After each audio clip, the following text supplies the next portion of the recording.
The face can wear a mask, but the hands cannot be gloved. These are the words of Cheire. Hello and welcome to Occult Lives. This episode is about the palm reader Cheire. Born in Dublin on November 1st, 1866 as William John Warner, his father was the Count of Hammond, and William John Warner later took the name Count Lewis Hammond when the title was passed to him.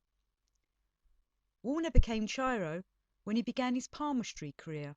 Wanting an occult name, he took his from the Greek word chiromancy, which means the reading of the lines of the hand.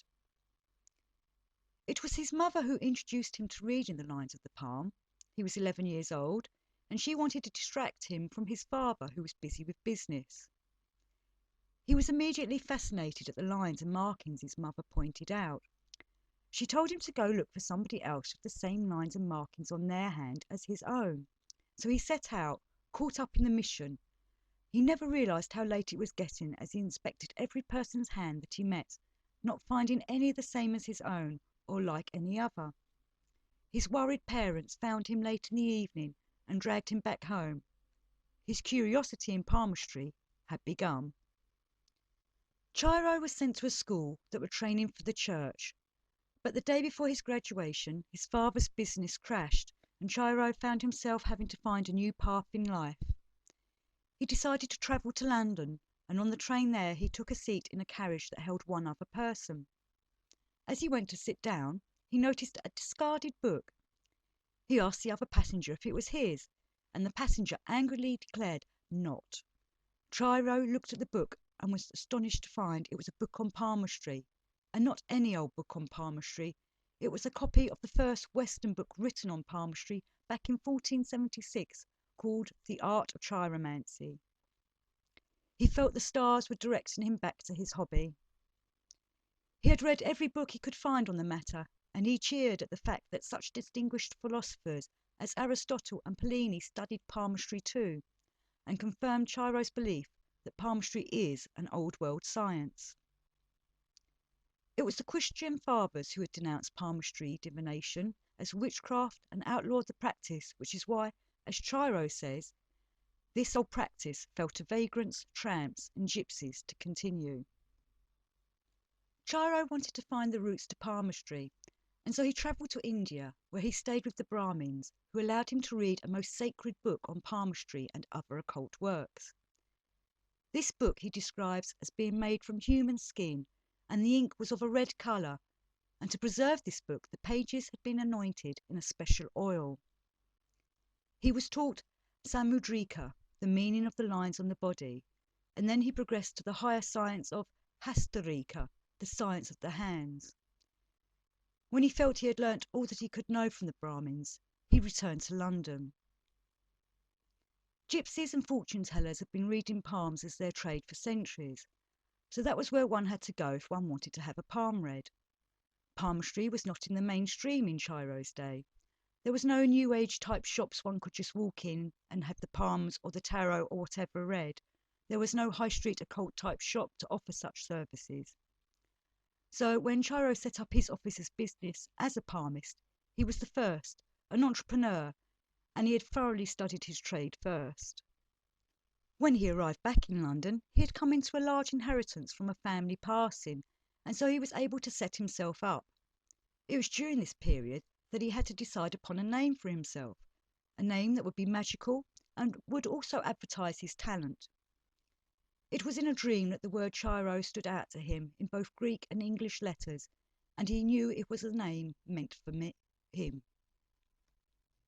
He collected palm prints from all varieties of people, which included visiting hospitals and prisons, so that he could study his art and the impressions of people's hands from all walks of society. He took an office in a Scotch woman's premises and advertised himself as a man who would give a reading for any fee, so that even the poorest were welcome. His landlady took offence to his trade and sprinkled the rooms with holy water each night. Cheire was instantly popular. He was the new vogue, and soon his appointment book was full for weeks ahead. He was visited by the rich and famous, businessmen and society women. Cheire kept up on all the latest books and papers on the anatomy of the hand, the scientific facts behind its workings. Cheire noticed that the hands could give away one's health, and he was later to explain that he did this by studying the corpuscles, the blood cells in the tips of the fingers and the lines of the hands. When giving a reading, Cheire would sit only with the person whose hand was being read. Nobody else would be allowed in the room. He did not know the name of his subject either. Sometimes the women came veiled so that Cheire could not identify them. Often Cheire was hired for parties or dinner occasions to be the entertainment, and he would meet the guests one by one.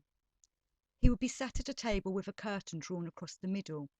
The guests would sit on the other side of the table and pass their hands through the curtains for Cheire to peruse. Cheire would study every inch of the hand, from the tips of the fingers to the ends of the wrists. Cheire claimed he looked at not only the lines of the palm, but also the skin texture, the shape and formation of the hand, the length of the fingers, and their shape too. Everyone's handprint is unique, which is why police use fingerprinting in detecting criminals. Cheire scoffs at people who think they can change their fingerprints by burning them off, because when the skin is healed, the same lines form again. Though all palm prints are unique, everybody still has a distinct template to the lines on palm. A pattern of 3 distinct lines in particular cut across our palms, known as the line of the head, the line of the heart, and the line of life. Cheire calls this a natural positioning. If these lines are there on all our palms, then they must mean something. And it used to say in the Bible, in Job, verse 34, chapter 7, God calls signs or seals on the hands of all the sons of men, that the sons of men might know their works. But this seems to have been changed in later editions to something about man scorning water. There are many other lines on the hand which all have significance and importance, reading the person's character, personality, and their past, present, and future. The headline position is the most important line according to Cheire, as it tells about the mental state of the person throughout their life, whether it changes, develops, or remains the same. It is positioned across the palm and starts between the thumb and the first finger, and is sometimes attached to the lifeline. The line of life starts in or near where the thumb and the forefinger meet, and curves out and down the palm towards the wrist. Again, the colouring, markings, the breaks, etc. on the line all depict weak and strong moments in life, health, especially the stomach and digestion system.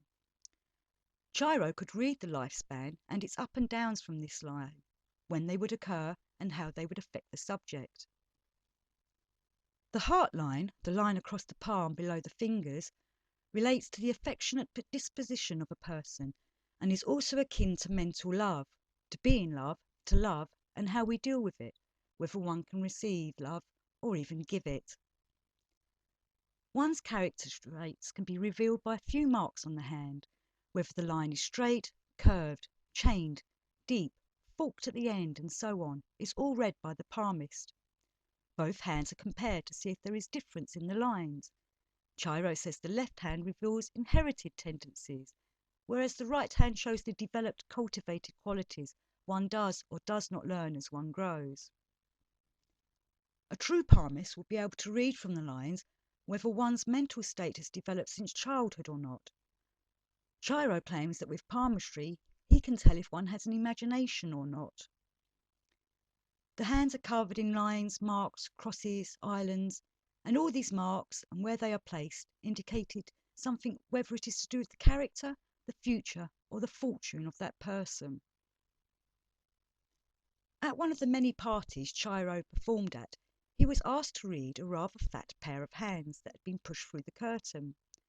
They were a man's hands, and they were a pair that struck Cheire so much so he said of them, "The left hand promised the most unusual destiny of brilliancy and uninterrupted success, which was completely broken and ruined at a date on the right." And he informed his subject that the left hand was that of a king, but that his right hand showed he would be a king sent into exile. The subject revealed himself to be the renowned Oscar Wilde, and he listened to Cheire's prediction that his life would take a dramatic change in his very early 40s. Whilst living in Paris, Cheire, as well as still reading palms, started up 2 successful newspapers. It was during this time he read the hands of the actress Sarah Bernhardt and was also to meet royalty. Cheire never knew the names of his subjects as he studied them. Whoever was sat behind the curtain he rarely actually met till after the reading. But one time, when he was giving a reading, the curtain fell down, and he was astonished to find himself face to face with the Prince of Wales and the future King of England, Edward VII. The Prince took an interest in Cheiro's knowledge of numerology, especially regarding dates, and he employed Cheiro's services for this when he was a king. Cheire was fascinated by the occult mysteries of numbers, and along with his studies in ancient Hebrew, where letters relate to numerals, he soon became an adept at the Kabbalah. When given a reading, he would work out which number or numbers were significant to the subject, and so he was able to foresee their future. He once read for the Shah of Persia, and through numerology he was able to predict a date when the Shah was going to be assassinated. On that date, the Shah doubled his guard, and when an attempt on his life was made, it was thwarted. When Cheire was explaining his system of numerology at his talks, he often used charts of deceased people to demonstrate, quite often using those of Napoleon and Wellington. He would explain what numbers related to these individuals and how they affected them through life, through dates, whether days, months, years, how certain numbers crop up again and again throughout people's lives, and if understood, could be used to one's own advantages. Well, we all have good days and bad days, and maybe if we discover our own individual number or numbers that are significant to us and implement them into our lives, then maybe we will be able to foresee good days and bad days for ourselves. One of Cheiro's great friends was the Professor Edmund O'Diardi, who was a well-known inventor, but a lesser-known occultist. O'Diardi had invented a new machine, a thought photography machine, and Cheire was fascinated by it. The professor wanted to investigate the belief in the ether that is all around us, and he was also known as the medical electrician because he studied the power of electricity and what it could do. O'Diardi was aware that to be alive a human needs a current of electricity running through him or her. During his investigations of these mysteries, he produced a machine that could be affected by a concentrated mind.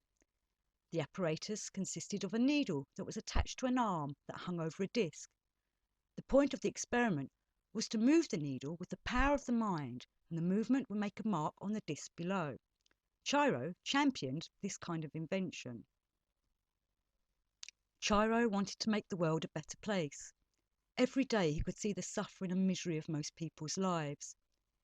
He thought what was missing was the true spiritual, soulful aspect of living on this planet, and he strongly believed that humans were not supposed to live like this, but instead live in harmony together.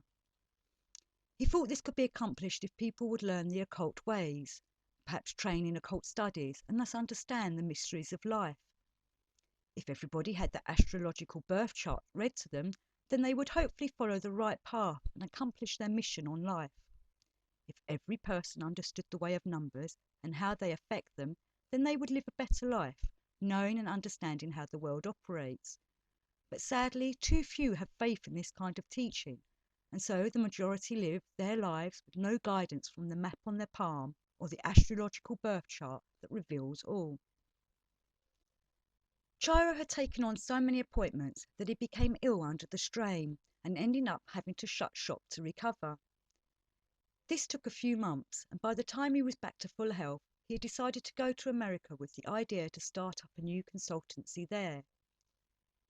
He arrived knowing nobody, but within weeks his name was passing through the city of New York as a marvellous man. A lady journalist came from the newspaper The World and asked to give him a test. She gave him a set of hand impressions and asked him to give a reading on each. It took him a day, and she stayed with him whilst he worked upon them. She left with his notes on the prints and told him the results would be published in the weekend paper. Cheire found the wait a strain, but when the paper was delivered on Sunday, he read a raving review where the journalist stated he had completed the test perfectly, describing the characters and traits perfectly to the persons that handprints he had read belonged to. The leading story made Cheire a success, and once again his appointment books were getting full with customers, and soon he was reading the palms of many famous peoples. One of his visitors was the writer Mark Twain, and they soon struck up a friendship, discussing the lines of the hands and how none are the same as another. Twain went on to write a tale, Puddinghead Wilson, where thumbprints were a major part of the storyline. Cheire also gave private lessons to over 600 businessmen on how to read palms. They wanted to know, at a quick glimpse, what type of person they were dealing with in business to help them judge employees, customers, and other folks. Cheire gave them instruction for rapid observation, which means looking at the hand, observing the fingers, being able to read what type of person they were by just this. Cheire states that there are 7 types of hands which he has given names to. The elementary hand is a short but thick-set hand with brutal tendencies, and Cheire states it is the lowest type. The square hand is not the hand shape but the palm that is square and belongs to practical people. The spatulate hand is irregular looking with large ended fingers. People with this hand are full of energy. The philosophic hand is a long hand with bony fingers, and these people are, as the name says, of a philosophic nature. The artistic hand is a graceful looking hand and will be of an emotional temperament. The psychic hand is the hand of the dreamer. Though beautiful, they are also weak looking hands. Lastly, there is the mixed hand, which is what it says, a mixture of all or some of the above types in varying degrees. And he says people with these hands are themselves changeable, jack of all trades but masters of none type folk. Cheire wrote many books on occult subjects, his most known being the PALMISTRY and NUMEROLOGY. He wrote a book of predictions of world affairs in the coming centuries that predicted world wars, recessions and country downfalls. Russia's demise he foresaw quite clearly.